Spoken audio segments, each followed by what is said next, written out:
très heureuse de vous retrouver à ce bulletin d'information dont voici l'ossature. Averda serait en arrêt d'activité.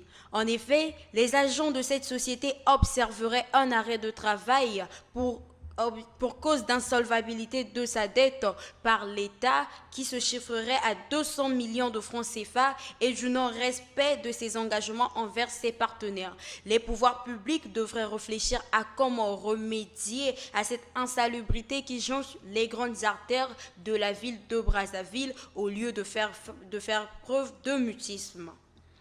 La troisième édition du prix Denis Sassou Nguesso de l'innovation numérique et le programme de formation Seeds of the Future de Huawei Technologies ont rendu leur verdict le 23 décembre 2021 à Brazzaville sous le patronage du ministre des Postes, Télécommunications et de l'économie numérique, Léon Juste Ibombo.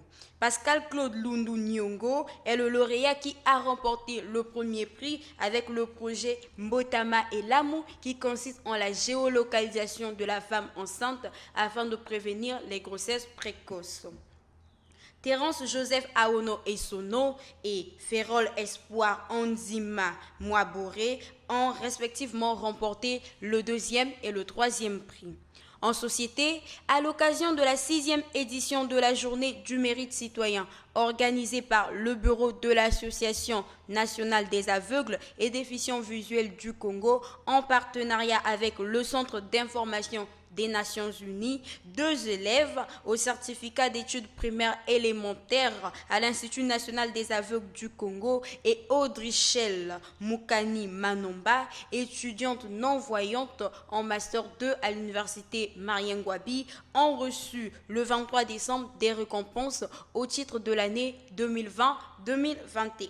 Les admis au CPE ont bénéficié des postes récepteurs, cannes blanches et du papier bulle pour la transcription de l'écriture braille. Quant à la lauréate en Master 2, elle a reçu un tableau, un ordinateur portable et un trophée. Notons que l'objectif de la journée du mérite citoyen est de récompenser les élèves aveugles ayant eu du succès lors des différents examens d'État. Page sombre dans ce bulletin d'information.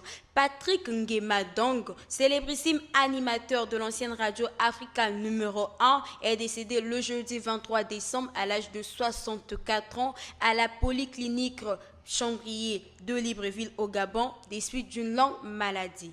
Né à Roya en France en 1957, ce journaliste franco-gabonais a bercé l'enfance ainsi que la jeunesse des milliers d'Africains à travers son émission L'aventure mystérieuse qui a été diffusée pendant plus de 20 ans sur les ondes de la radio panafricaine qui était captée dans toutes les capitales francophones, y compris Paris.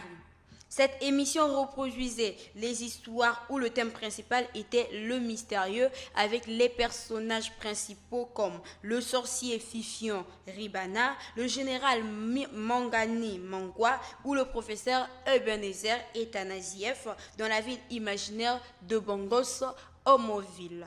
Patrick Nguema donc fut aussi l'animateur de l'émission Triangle liée aux sciences occultes et auteur d'un livre intitulé Rêve de serpent 3 qu'il publia et dans lequel il donne la signification de 20 rêves d'auditeurs.